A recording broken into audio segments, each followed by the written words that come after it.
What's up YouTube, this is Calvin from Agrim Performance. I'm going to show you my progress from rim Grazers to Windmills across 3 years. I'm starting this video a couple years into my dunk journey, right around Dunk Camp 2023. This is when I really started to lock in, and that camp helped me realize that there's a whole nother level to how seriously I can take dunking.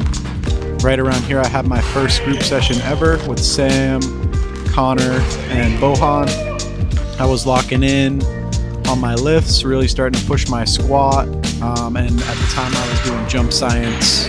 Shout out to Dan Back. I still really like his stuff. I was working on some new dunks, getting good at off vert, and I was going to this rim every couple weeks to get a group session with my friend Sam. Had first back scratcher there, and sometimes we would go upstairs to this other court there that had 10.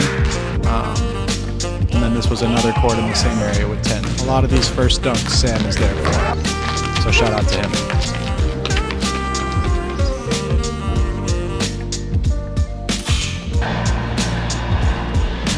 This is getting towards spring of 2023, or spring of 2024.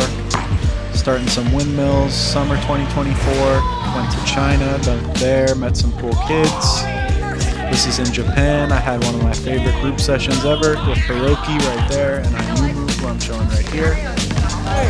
Stay tuned for a video soon. I actually got to go back and dunk with them this summer. This was the first time I ever hit 2 windmills in the same session.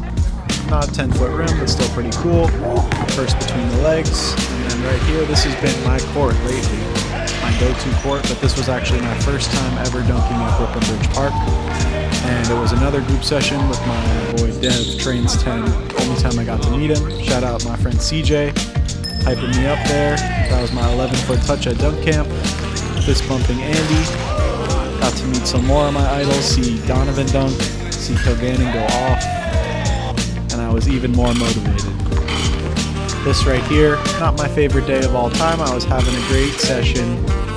And then unfortunately on this last jump attempt, I fell off the rim and dislocated my shoulder. I did not get surgery on my torn labrum. This is like a couple weeks later, still couldn't do a push-up. But I was able to get back to dunking with just my right arm, working on some cool stuff with that. And I pushed in training. I'm gonna make another video going into detail on that. But generally, my capacity started to return. This day right here, I got 360 cuff windmill on 9.8, one of my grail dunks. Not the best extension though, and that's a girl's ball. I also got my first dunk post-injury with my left hand. That's why I was hyped. First two-hand dunk post-injury. First righty cuff windmill on 9.10.5. Getting more consistent with the 360. Now my arm could really handle anything. This was like 4 months out from tearing my labrum. Deadlifting 405, drop push-ups without pain. And I'm gonna kind of use this as the halfway point for my part 2 video coming after this. But this was kind of the peak of all this. I got to meet one of my idols, Kador Ziani, and actually dunk with him on the hoop bus. The hoop bus rims are not 10, but it was a great experience. Thanks for watching and stay tuned for part 2.